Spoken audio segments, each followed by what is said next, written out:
Good morning students. Today in this video we will consider some more examples based on the topic continuity from the chapter Limit, Continuity and Derivability of the book Calculus of Jeevan Sons publications.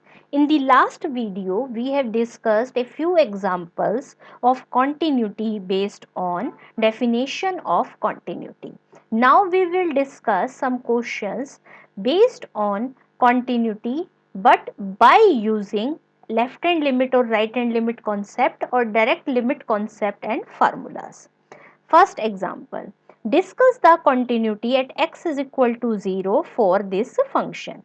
अब आपके पास eight point zero function की value है 1/2 और जब point non zero है तो function की value है ये।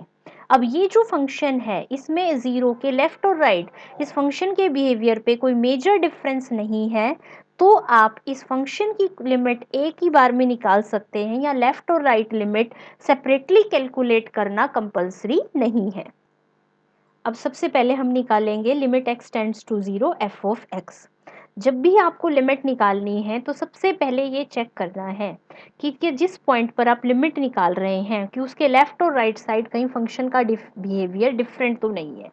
अगर फंक्शन उस पॉइंट के लेफ्ट और राइट साइड डिफरेंटली बिहेव कर रहा है तो आपके लिए लेफ्ट और right hand limit separately calculate करना कंपलसरी है। लेकिन अगर बोथ साइड फंक्शन का बिहेवियर सिमिलर है तो आप डायरेक्ट लिमिट निकाल सकते हैं। तो मैंने निकाला लिमिट। अब लिमिट निकालने की जो टेक्निक्स हैं, अब इस वीडियो में मोस्टली एग्जांपल्स आपके 11th-12th की टेक्निक पर बेस्ड हैं, तो जो पॉइंट वहां से एज इट इज सिमिलर वैसा यूज हो रहा है तो वो कॉन्सेप्ट हम स्पीडली करेंगे। अब जैसे 1 minus cos x by x square है, अगर आप इसमें डायरेक्ट लिमिट पुट करो तो 0/0 फॉर्म बन जाएगी। तो अब हमें इसे ट्रिग्नोमेट्रिक आइडेंटिटीज यूज करते हुए कन्वर्ट करना है। तो मैंने 1 माइनस कॉस 2 थीटा वाला फॉर्मूला लगा के इसे 2 साइन स्क्वायर एक्स बाई 2 बनाया। अब साइन का एक फॉर्मूला होता है क्या कि लिमिट x टेंड्स टू 0 हो और साइन एक्स बाय एक्स हो तो उसकी वैल्यू क्या होती है 1। अब मुझे ये आइडेंटिटी यहाँ यूज करनी थी। ऊपर है साइन स्क्वायर एक्स बाई 2 तो नीचे भी एक्स बाई 2 का स्क्वायर होना चाहिए। एक्स स्क्वायर तो था, मैंने 4 से डिवाइड मल्टीप्लाई कर लिया, 2 और 4 कैंसिल होके नीचे क्या बच गया 2 बच गया। और ये वाला जो बाकी पार्ट था इसे मैंने साइन एक्स बाई 2 और अपॉन में एक्स बाई 2 का क्या लिख दिया स्क्वायर। लिमिट आपकी अंदर चली गई। अब क्योंकि लिमिट में क्या होता है कि जो साइन का एंगल है वही अपॉन में होना चाहिए और उसी की लिमिट टेंड्स टू 0। तो जब x टेंड्स टू 0 है तो x बाई 2 भी टेंड्स टू क्या होगा 0। अब ये ब्रैकेट वाला पार्ट बन गया 1, तो 1/2 इंटू 1 का स्क्वायर 1/2 आ गया। तो लिमिट की वैल्यू और फंक्शन की वैल्यू एट पॉइंट 0 सेम है, इसलिए फंक्शन आपका 0 पर क्या आ गया कॉन्टिन्यूअस। नेक्स्ट है test for continuity of the function x minus A into sine 1 over X minus A when x not equal to A और 0 when x is equal to a। यहाँ पर आपको पॉइंट ए पर function की continuity को क्या करना है डिस्कस। अब यहाँ पर हम लेफ्ट हैंड लिमिट और राइट हैंड लिमिट निकाल रहे हैं सेपरेटली।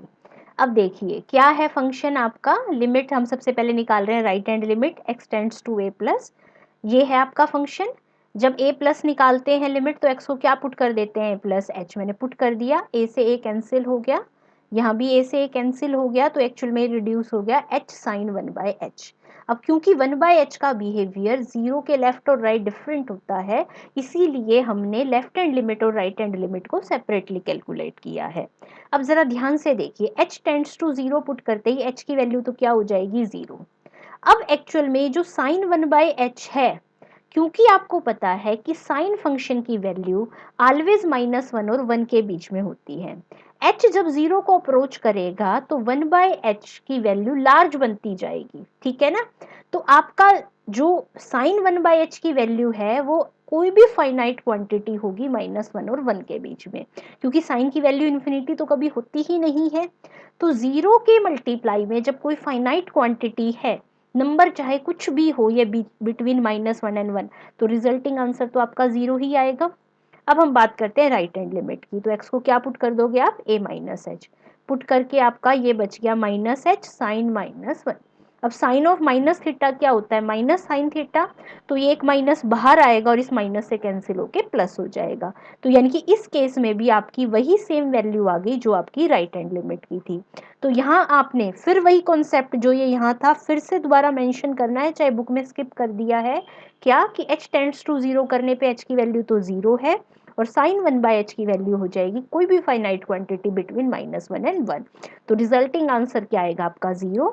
अब क्योंकि आपकी लेफ्ट हैंड लिमिट और राइट हैंड लिमिट बोथ 0 है तो आपकी लिमिट एग्जिस्ट कर गई है, 0 के इक्वल है और आपकी फंक्शन की वैल्यू भी 0 है, इसलिए फंक्शन आपका एट ए पॉइंट क्या हो गया है, कॉन्टिन्यूअस। नेक्स्ट एग्जाम्पल पे आ जाइए। यहाँ पर क्या है, फंक्शन है 2x माइनस 1 जब x है लेस देन 2, a जब x की वैल्यू 2, x प्लस 1 जब x है ग्रेटर देन 2। आपको इसे कॉन्टिन्यूअस प्रूव करना है at x is equal to 2, sorry continuous आपको गिवन है, आपको इस कांस्टेंट a की वैल्यू निकालनी है। तो सबसे पहले क्योंकि आपका ये कॉन्टिन्यूअस है तो लेफ्ट हैंड लिमिट और राइट हैंड लिमिट ऑलवेज क्या होंगी, इक्वल। अब हम दोनों लिमिट्स को निकालकर सबसे पहले इक्वल रखते हैं, लेफ्ट हैंड लिमिट निकालते हैं। लेफ्ट हैंड लिमिट का मतलब क्या होता है कि आपने x को क्या पुट करना है, 2 माइनस एच। फंक्शन कौन सा यूज होगा लेफ्ट हैंड लिमिट के लिए, जो 2 माइनस के लिए, यानी कि 2x माइनस 1। 2x माइनस 1 में जब हमने x को 2 माइनस एच पुट कर दिया तो आपका आंसर बन गया ये, क्योंकि मैंने x की जगह देखो 2 इंटू 2 माइनस एच पुट करेंगे हम, एक मिनट यहाँ पर, हाँ ये देखो 2 इंटू 2 माइनस एच, इस स्टेप को आप क्रॉस कर दीजिए, इसी स्टेप को देखिए। तो ये बन गया limit h tends to 0, 2 into 2 minus h minus 1। Simplify करके वैल्यू बनी ये, h की लिमिट 0 कर देंगे तो रिजल्टिंग आंसर आ जाएगा 3। अब हम बात करते हैं राइट हैंड लिमिट की। राइट हैंड लिमिट के लिए x को क्या पुट करेंगे, 2 plus H. F of 2 plus H निकालने के लिए आप फंक्शन की वैल्यू किस में पुट करोगे, x इज ग्रेटर देन 2 यानी कि x प्लस 1। तो ये बन गया 2 प्लस एच प्लस 1, एच को 0 टेंड्स करेंगे तो वैल्यू आ जाएगी 3। लेफ्ट हैंड लिमिट और राइट हैंड लिमिट दोनों सेम है, तो ये आपकी फंक्शन की वैल्यू के इक्वल होंगे, जो कि क्या है, एफ ऑफ 2। तो यानी कि एफ ऑफ 2 आपका किसके इक्वल आ गया, left hand right hand limit यानी कि 3। तो आपकी ए की वैल्यू क्या आ जाएगी, 3। नेक्स्ट एग्जाम्पल है एफ एक्स है mod of x minus 2 by 2 minus x when x is not equal to 2 minus 1 when x is equal to 2। आपको चेक करना है क्या आपका function at x is equal to 2 continuous है या नहीं।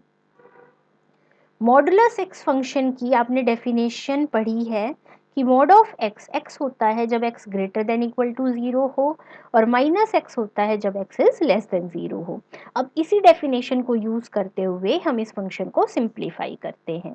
अब जो एक्स नॉट इक्वल टू 2 है, मतलब एक बार एक्स को हम लेस देन 2 लेते हैं और एक बार ग्रेटर देन 2।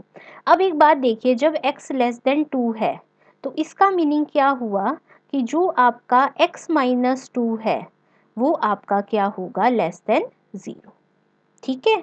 और जब आपका x ग्रेटर देन 2 है तो इसका मीनिंग है कि x माइनस 2 जो है वो आपका है ग्रेटर देन 0, ठीक है। अब ध्यान से देखिए, यहाँ मैंने लिखा x इज लेस देन 2, मतलब कि x माइनस 2 है नेगेटिव। जब मॉडुलस वाली टर्म नेगेटिव होती है, लेस देन 0 होती है, तो वो नेगेटिव ऑफ x के इक्वल होती है।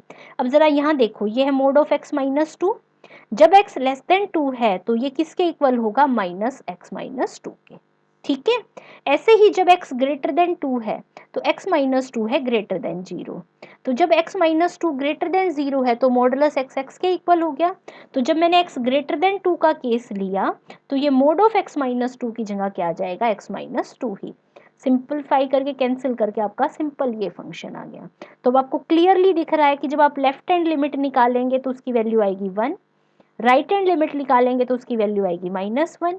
जब लेफ्ट हैंड लिमिट और right hand limit not equal है तो मतलब आपकी लिमिट एग्जिस्ट नहीं कर रही है और फंक्शन डिसकंटिन्यूअस है। और ये डिसकंटिन्यूटी किस काइंड की है, फर्स्ट काइंड। क्यों, क्योंकि बोथ लिमिट एग्जिस्ट तो कर रही है लेकिन इक्वल नहीं है। अगर एग्जिस्ट नहीं करती हैं तो वो होती है सेकेंड काइंड की डिसकंटिन्यूटी। नेक्स्ट फंक्शन पे आ जाइए, x minus mod x by x when x is non zero और 2 when x is equal to 0। Point 0 पे हमें कॉन्टिन्यूटी चेक करनी है। Modulus function, greatest integer function जब भी आपके यूज होते हैं तो आपको लेफ्ट और राइट हैंड लिमिट को सेपरेटली कैलकुलेट करना होता है। लेफ्ट हैंड लिमिट की हम बात करते हैं तो limit x tends to 0 minus F of x, ये बन गया limit h tends to 0 f of 0 minus h। अब f ऑफ 0 माइनस h निकालने के लिए मैंने इसमें 0 माइनस h पुट करा। अब यहाँ ध्यान से देखिए, modulus of minus h, h कैसा नंबर है, पॉजिटिव नंबर है, तो यहाँ पर जब ये बाहर आएगा तो ये आपका क्या बन जाएगा, h। ये मॉडुलस ऑफ माइनस h तो बन गया h, और एक बाहर माइनस है तो ये माइनस h, तो ये बन गया minus 2h by h। Minus h cancel हो गया, लिमिट आ गई 2। जब हम निकालेंगे 0 प्लस h तो ये बन जाएगा h minus h by h। तो यहाँ पर देखिए डायरेक्ट आपने सॉल्व करा, ये आपका 0 बाय h हो गया। अभी लिमिट पुट करने से पहले ही, अभी तो h नॉन जीरो है ना, क्योंकि h 0 को अप्रोच कर रहा है, इक्वल टू 0 नहीं है, तो 0 बाय नॉन जीरो नंबर 0 हो गया। बोथ लिमिट नॉट इक्वल है, इसलिए आपकी लिमिट एग्जिस्ट नहीं कर रही, तो ये डिसकंटिन्यूअस है फर्स्ट काइंड का। अब आपकी नेक्स्ट एग्जाम्पल है at x is equal to 2, इस फंक्शन की आपको लिमिट चेक करनी है। तो अभी सबसे पहले हम निकालते हैं अपनी लेफ्ट हैंड लिमिट। सबसे पहले मैंने पुट करा limit x tends to 2 minus F of x। इस फंक्शन में हम पुट करेंगे तो लेफ्ट लिमिट के लिए x को क्या पुट कर देंगे, 2 माइनस एच। तो जरा ध्यान से देखिए, 2 से 2 कैंसिल हो गया, माइनस एच का स्क्वायर है तो वो क्या बन गया, एच स्क्वायर, बाहर है आपका माइनस का साइन। जैसे ही आप h टेंड्स टू 0 पुट करेंगे तो क्या बन जाएगा, e की पावर माइनस 1 बाय 0, यानी कि e की पावर माइनस इन्फिनिटी, तो मैं इसे लिख दूं 1 ओवर e की पावर इन्फिनिटी। e की पावर इन्फिनिटी इन्फिनिटी हो गया, 1 बाय इन्फिनिटी 0 आ गया। अब हम निकालते हैं अपनी right hand limit. Right hand limit के लिए x को क्या पुट करेंगे हम, 2 प्लस एच। जैसे ही आपने 2 प्लस एच पुट करा तो भी आपका 2 से 2 कैंसिल हो गया, सेम वैल्यू वही माइनस 1 बाय एच स्क्वायर आ गई, वही सेम सॉल्व करते आपकी वैल्यू 0 आई। लेफ्ट हैंड लिमिट और राइट हैंड लिमिट दोनों 0 हैं, तो यानी कि आपकी लिमिट 0 हो गई। अब देखो 2 पॉइंट पर फंक्शन की वैल्यू भी 0 है, सेम है, इसलिए यानी कि आपका फंक्शन जो है एट पॉइंट 2 कॉन्टिन्यूस प्रूव हो गया। लास्ट एग्जाम्पल है prove that sine mod of x is continuous. तो अब यहाँ पर फिर आपके दो फंक्शन यूज हो रहे हैं, एक फंक्शन है साइन एक्स और एक फंक्शन है मॉड एक्स। अगर आप इन दोनों फंक्शंस को कॉन्टिन्यूस प्रूव कर दें तो अकॉर्डिंग टू रिजल्ट जो आपने अपनी फर्स्ट वीडियो ऑफ कॉन्टिन्यूटी में स्टडी किया है, आपका फंक्शन क्या हो जाएगा, कॉन्टिन्यूस। अब देखो ध्यान से एक बात यहाँ समझने की है। अब यहाँ पर इसने लिखा कि साइन फंक्शन हर रियल नंबर के लिए कॉन्टिन्यूस होता है और मॉडुलस फंक्शन x भी हर रियल नंबर के लिए कॉन्टिन्यूस होता है, तो इनका कंपोजिशन फंक्शन भी कॉन्टिन्यूस हो जाएगा। अब जो मॉडुलस x कॉन्टिन्यूस फंक्शन होता है ये आपने स्टडी किया है अभी एग्जाम्पल नंबर 6 में, ठीक है, ये हमने अपनी लास्ट वीडियो में स्टडी किया था। साइन एक्स हर रियल नंबर के लिए कॉन्टिन्यूस होता है, इसको आप बाय डेफिनेशन इजीली प्रूव कर सकते हो। देखिए आपके लिए कुछ मैं स्टेप्स करके दिखा रही हूँ। अब साइन एक्स को अगर आपको कॉन्टिन्यूस प्रूव करना है तो आपको ये प्रूव करके दिखाना होगा कि limit X tends to A sine X sine A होता है for all real numbers A. तो क्या लेकर चलेंगे आप, sine X minus sine A. अब ये कॉन्सेप्ट हमने लिमिट्स में भी बहुत डिटेल से स्टडी किया है, तो मैं पूरा डिटेल में तो आपको यहाँ नहीं बता रही, जस्ट मेन पॉइंट्स बता रही हूँ। क्या करोगे, साइन सी माइनस साइन डी का फॉर्मूला लगा के इसे सिंप्लीफाई कर लोगे, फिर आपका जो एंगल x माइनस ए की फॉर्म में आएगा वहाँ तो आपने ये आइडेंटिटी यूज़ कर लेनी है कि साइन थीटा जो होता है वो लेस देन इक्वल टू किससे होता है, थीटा से। और जहाँ पर आपका x प्लस ए वाला एंगल आएगा वहाँ आप ये आइडेंटिटी यूज़ कर लोगे कि साइन थीटा भी लेस देन इक्वल टू 1 होता है। एक सेकेंड इसको मैं ठीक कर देती हूँ कि sine theta less than equal to 1 होता है और आपका कोस थीटा भी लेस देन इक्वल टू 1 होता है। ये कॉन्सेप्ट यूज़ करते हुए ये पार्ट आपको खुद प्रूव करना है कि आपका साइन और कोस फंक्शन हमेशा क्या होते हैं, हर रियल नंबर के लिए कॉन्टिन्यूस। तो अब अगर ये क्वेश्चन आपका शॉर्ट क्वेश्चंस वाली 5th यूनिट में आता है तो आपको ये दोनों पार्ट आपको एज ए रिजल्ट मेंशन करने हैं और कंपोजिशन को कॉन्टिन्यूस प्रूव कर देना है। लेकिन अगर यही क्वेश्चन आपकी फर्स्ट यूनिट के मेन पार्ट में लॉन्ग क्वेश्चंस में आता है तो आप साइन और मॉडुलस एक्स फंक्शन को कॉन्टिन्यूस प्रूव कर कर दिखाएंगे और फिर रिजल्ट कंपोजिशन का लगाते हुए इस रिजल्ट को कॉन्टिन्यूस प्रूव करेंगे। Thank you.